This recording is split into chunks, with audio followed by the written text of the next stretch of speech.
Добра вечер. Започнува дневникот на КТВ, среда 29 април 2026 година. Општина Кавадарци е добитник на сертификат за извонредност во рамките на програмата ЕУ за општините, поддржана од Европската Унија. Ова признание е резултат на континуирана работа, одговорно управување и јасна насока кон развој и напредок. Тоа е доказ дека кога се работи честно, посветено и во интерес на граѓаните, успесите не изостануваат. Сертификатот е признание за вложениот труд, за успешно поставените цели и за заедничката соработка меѓу институциите, партнерите и граѓаните. Остануваме посветени на создавање современо Кавадарци, општина со европски вредности, нови можности и подобра иднина за сите, велат од општина Кавадарци. Општина Кавадарци денес изврши исплата на финансиски средства за природна непогода мраз на 19 март минатата година и 20 март исто така минатата година во висина од 5% од вкупно проценетата штета од 76 милиони 55 илјади денари. Станува збор за околу 80 корисници кои денес ги добија своите средства по овој основ во висина од 3 милиони 802 илјади денари, информираат од локалната самоуправа. Инвестицијата во сончеви колектори на институциите е веќе повратена. Продолжуваме со нови инвестиции, вели градоначалникот на општина Кавадарци Митко Јанчев. Прва општина која што пред 4 години постави 200 киловати инсталирана моќност на фотопанели, односно фотопанели за производство на електрична енергија на 10 јавни институции. И некаде во месец јуни, после 4 години од поставувањето на фотоцентралите, со инвестиција тогаш од 5,5 милиона денари, до сега имаме произведено 4 гигавати часови, е комплетна инвестицијата вратена. Тоа сакам да го дадам како податок, дека инвестицијата е повратена комплетно, а рокот на употреба на 20 години на истите фотоцентрали остануваат од 16 години благодет за јавните институции. Токму овие нови 450 киловати, кои што ни се донација како фотопанели, и општина Кавадарци распише тендер од, се чини негде околу 4 милиона денара за поставување нивно, за подконструкција, инсталација, за инвертори и за поврзување нивно.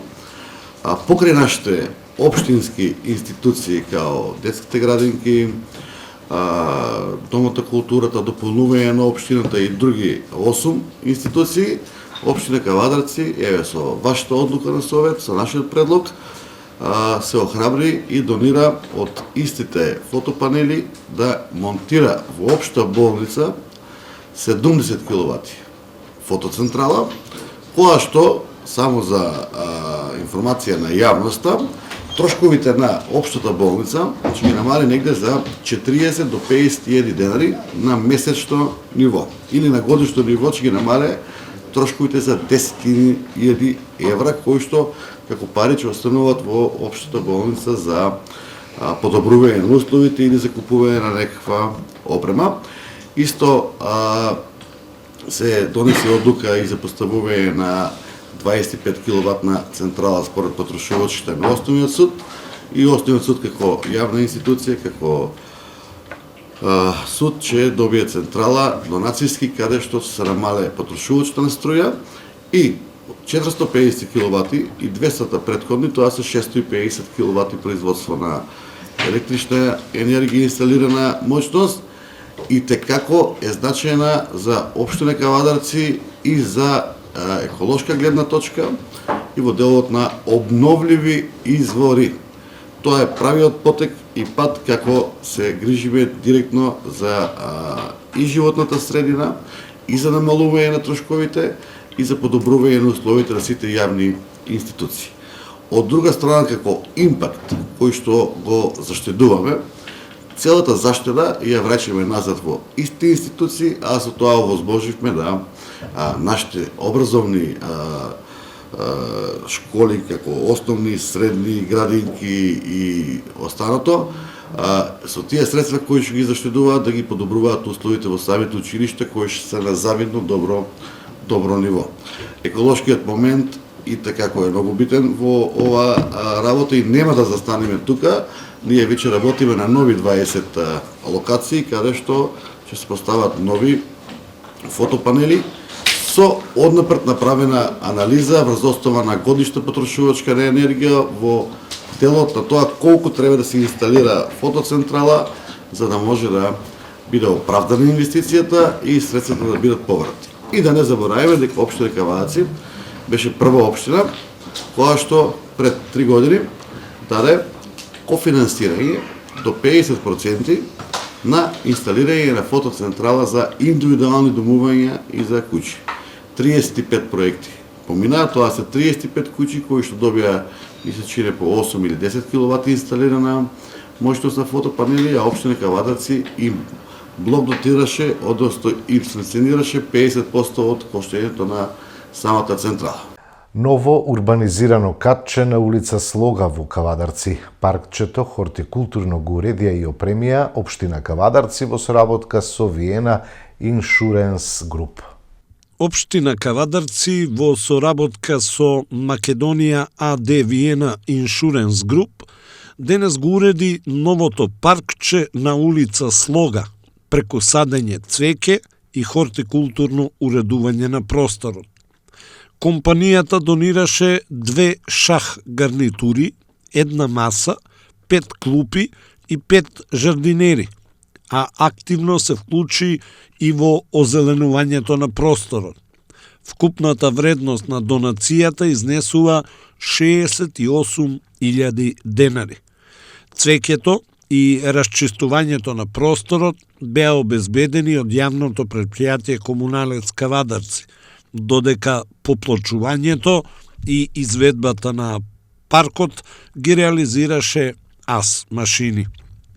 Во денешните активности за хортикултурно уредување и озеленување учествуваа и советници од Советот на општина Кавадарци, бидејќи заедно создаваме поубаво, позелено и поуредено Кавадарци.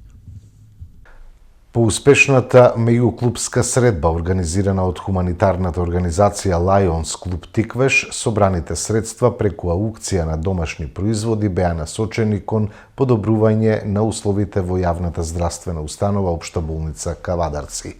Со оваа донација болничките капацитети се збогатија со неопходни пулси оксиметри кои во моментот беа приоритетна потреба, но и со нови ноќници за трудниците како и комплет болнички масички.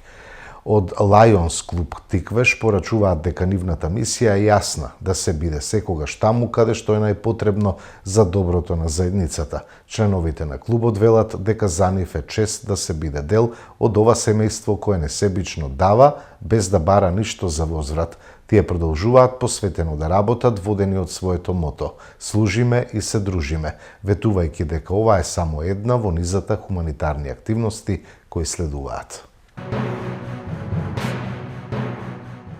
Со формирањето на Комитетот за јавни инвестиции, државата воспоставува подсврст и поодговорен механизам за одлучување, изјави денеска премиерот Христијан Мицковски по седницата на Комитетот. Денес правиме чекор кој долго време недостасуваше во системот на управување со јавните инвестиции. Со формирањето на Комитетот за јавни инвестиции, државата воспоставува нов, подсврст и поодговорен механизам за одлучување, кој не се води од импровизации, туку од јасни критериуми, визија и стратегија. Ова не е само административна одлука, ова е суштинска промена во начинот на кој ќе ја градиме иднината. Затоа што јавните инвестиции не се бројки на хартија.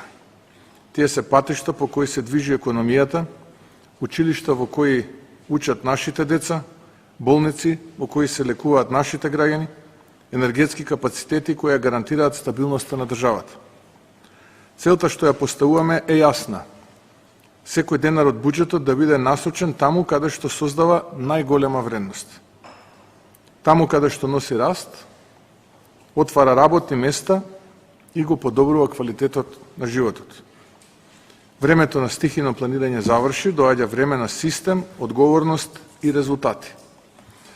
Листата на проектни идеи, која денес ја разгледуваме, е резултат на координиран пристап на повеќе институции и представува силна основа за развој во клучните сектори. Во транспортот зборуваме за модерни железници, нови електрични локомотиви, реконструкција на делници и поврзување преку коридорите 8 и 10, тоа значи побрз проток на стоки, подобра поврзаност и посилна економија. Во образованието продолжуваме со инвестиции во инфраструктурата на знаењето, со завршување на објектите на Финки, Факултетот за физичко образование, спорт и здравје, Универзитетот Мајка Тереза, затоа што иднината не се гради без силен образовен систем. Во здравството инвестициите во регионалните клинички болници во Тетово, Штип, Кичево значат подобра здравствена заштита, современи услови и достоинствен третман за секој граѓанин. Во дигиталната трансформација поставуваме темели на модерна држава преку воспоставување на владен податочен центар, сигурна мрежа и зајакната сајбер безбедност. Тоа е основа за ефикасна, транспарентна и дигитална администрација. Во земјоделството и водостопанството, инвестициите во системите како Злетовица, Стрежево и ревитализацијата на водните ресурси се инвестиции во стабилноста на производството и сигурноста на храната. Во енергетиката, преку проектите на АДСМ, ја зајакнуваме енергетската независност со нови капацитети, обновливи извори на енергија, батериски системи и модернизација на постојната инфраструктура. Ова е борба за сигурна и достапна енергија за граѓаните и стопанството. Важно е да се потенцира дека за секоја од овие проектни идеи Министерството за финансии даде позитивно мислење за продолжување во следната фаза. Тоа значи дека се работи за сериозни, издржани и остварливи иницијативи. Но, токму тука започнува вашата најголема одговорност. Комитетот не е формалност. Комитетот е филтерот на квалитетот. Вашата задача е да ја утврдите листата на оценети и одобрени проектни идеи, која ќе биде основа за првата конечна приоритетна листа на јавни инвестиции. ВМРО, ОКГ и Мицковски во паника ја ангажираа Орбановата фабрика за валкани афери, обвини на денешната пресконференција портпаролката на СДСМ Богданка Кузевска. Вчера телевизија Алфа, дел од Орбановите медиуми, објави уште една така наречена ексклузивна афера против председателот на СДСМ доктор Венко Филипче. Ништо ново. Дел од системска валкана операција, која што ја води криминалната група ВМРО со помош на приватната израелска компанија Black Cube, која ја нарекуваат и приватен Мосад. Тоа почитување е истата компанија која Орбан ја користи со години, а ја донесе и за Мицкоски во Македонија. ВМРО ОКГ почитување е во слободен пат. Поддршката им падна за над 150.000 гласа. Наместо да одговараат за економската катастрофа, за застојот на европскиот пат и за криминалните тендери, тие прават се за да го дискредитираат СДСМ и да го дефокусираат вниманието на граѓаните. Black Cube е приватна фирма составена од поранешни израелски разузнавачи, позната по тајни снимки, фабрикување афери и валкани политички операции, особено во Унгарија и во Словенија. Орбан ја ангажирал Black Cube пред изборите 2018 година и 2022 година, како и оваа година пред изборите кои што Орбан ги изгуби. Медиумите ширум Европа пишуваа за нивните активности, како нивните агенти со лажни идентитети и лажни компании мамеле активисти и новинари, тајно ги снимале, а снимките потоа се пуштале во провладени медиуми за да се дискредитира невладиниот сектор и политичките неистомисленици.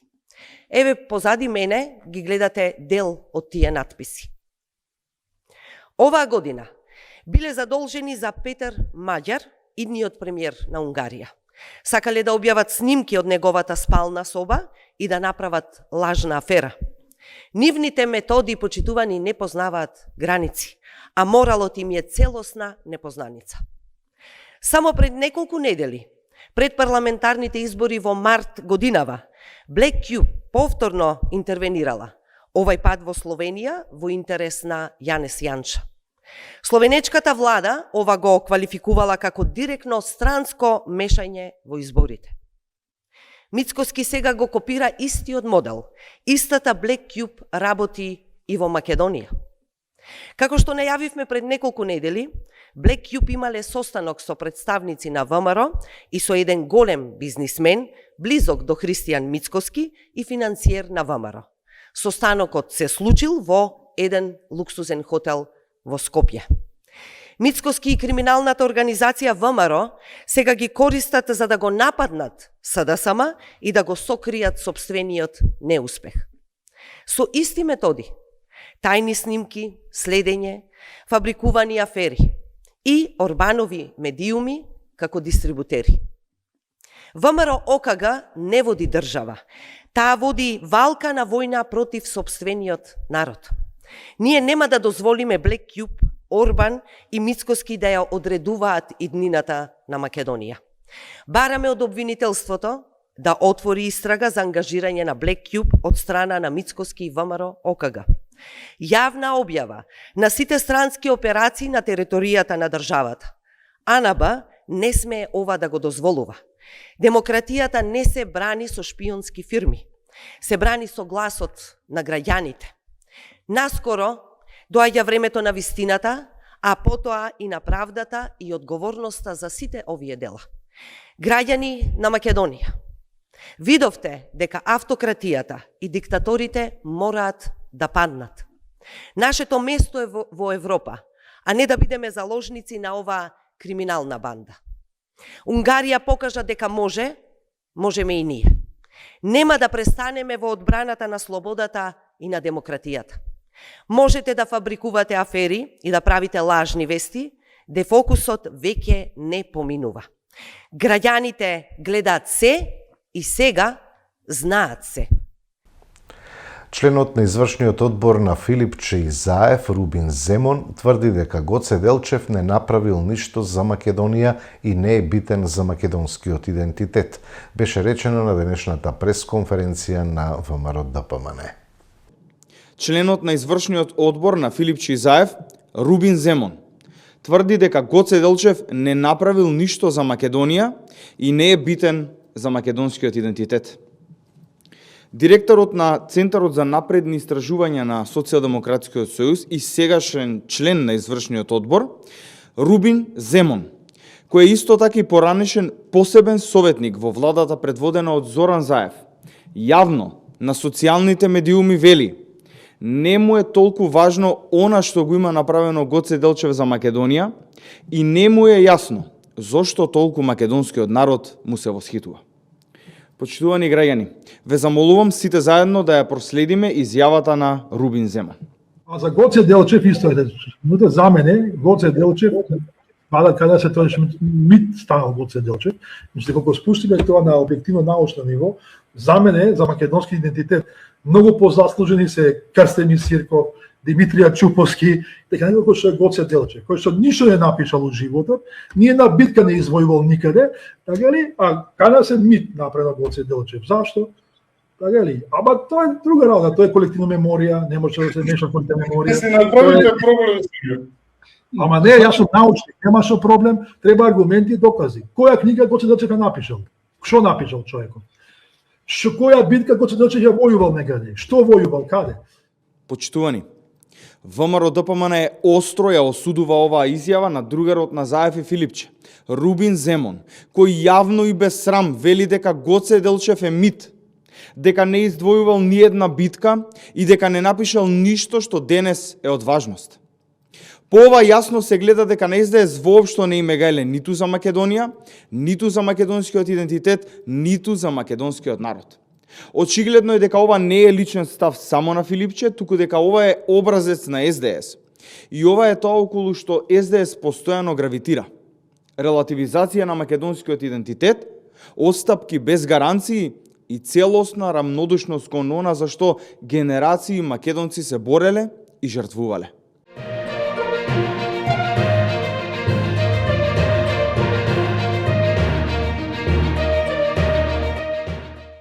Продолжуваме со спортот. Официјално стартуваа плазма спортските игри за млади. Основците ќе се надпреваруваат во 10 спортови, а шампионите на државно ниво ќе земат учество на завршниот балкански турнир во Сплит. Чест ми е да ги најавам спортските игри за млади, плазма, кои денеска и официјално ќе ги отвориме на терените на Тоде Хаджитефов. И во нив учествуваат сите училишта од Кавадарци и од цела Република Македонија. И покровител е Министерство за спорт на Република Македонија, а во организација на Федерацијата на училишен спорт се спроведуваат игрите. Значи, почнуваме од училишни надпревари, значи како класно првенство. Секој училиште има по еден официјален представник што ќе настапи на општинско. Денес почнуваме со општински надпревари во футсал, најмасовната футсал, најмасовниот спорт, најмногу го сакаат. И значи од денес ќе имаме представник што ќе учествува на зонски надпревари. После една недела па одиме на регионални. Победниците учествуваат на државен надпревар и од тој државен надпревар како представници на Република Македонија ќе учествуваат во Сплит на завршен турнир кој се организира во јули месец. Значи сите видно балканско првенство, поранешните Републики Хрватска, Србија, Црна Гора, Босна, Херцеговина, за прв пат и Република Македонија учествува на тие плазма игри. 10 спорта се официјални, ќе ги набројам: футсал, значи машки и женски, генерација 2011 и помали, футсал 2015, значи тоа 2015 се негде 5 одделение и помали. После имаме баскет 3x3, одбојка, машки и женска категорија, сите спортови се и машка и женска категорија, ракомет и атлетика, народна игра, ние што го викаме горанка и поединечни спортови, тенис, пинг-понг, шах и атлетика. Значи вкупно 10 спорта, една богата програма што можат сите да земат учество, сите ученици негде да се најдат во сите спортови. Ова прилика сакам да се благодарам на сите колеги од нашата општина што земат учество, што дават поддршка за масовност на спортот и еве ги прогласам за отворени спортските игри и нека победи најдобриот и се надеваме на некои резултати на балканско првенство од нашата република. Македонија е светски првак во училишен ракомет. На светското првенство кое се одржа во Скопје во машка конкуренција освоивме злато, а во женска сребро. Светското училишно ракометно првенство и официјално заврши, а Македонија има двојна причина да биде и повеќе од горда. Нашите надежи освоија злато и сребро на овој историски настан кој првпат се одржа во нашата држава. Организатор на светското првенство беше Федерацијата на училишен спорт на Македонија. Македонската машка училишна репрезентација е победник на светското училишно првенство во ракомет. Избраниците на Горан Кузмановски го освоија златниот медал, откако во финалето славеа против Израел со резултат 38-32, полувреме 20-14. Македонија доминираше на овој шампионат, запиша 6 победи во исто толку надпревари, а покрај Израел во финалето ги победивме уште Бугарија, Грузија, Република Српска, Саудиска Арабија и Србија. Македонската женска училишна репрезентација го освои второто место на светското училишно ракометно првенство, откако во финалето во спортскиот центар Јане Сандански во Скопје беа поразени од Хрватска со резултат 26-28, а ова беше воедно и прв пораз за нашите млади ракометарки на овој шампионат после 5 победи против Белгија, Грузија, Словачка, Бразил и Турција. Одличен турнир за нашите национални селекции, што е уште една потврда зошто ракометот е спорт број 1 во нашата држава. Женската кадетска репрезентација на Македонија воедно ги дозна и противниците во квалификациите за пласман на Европското првенство 2027, што ќе се одигра во Хрватска. Македонија ќе биде дел од групата Б, заедно со селекциите на Литванија, Косово и Грција, а нашата федерација ќе има право да го организира турнирот. Избраничките на Славиша Димитриевски, кои оваа сезона се уште во пионерска конкуренција, но од наредната влегуваат во генерацијата до 17 години и ќе се борат за пласман на првото големо надпреварување. Прво и второ пласираните селекции од квалификацијските групи, како и најдобрата трето пласирана од 4 групи, ќе обезбедат место на Европското првенство. Квалификационите турнири ќе се играат од 2 до 4 ноември годинава.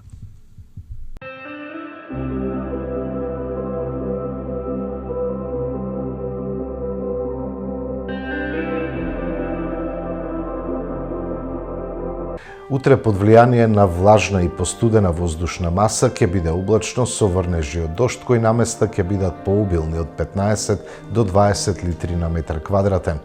Поради продор на постуден воздух од север, врнежите од дожд на планините ќе преминуваат во врнежи од снег. Ќе дува умерен до засилен ветер од северен правец кој повремено ќе надминува брзина од 60 км на час. Температурата пак ќе се движи од 9 до 13 степени.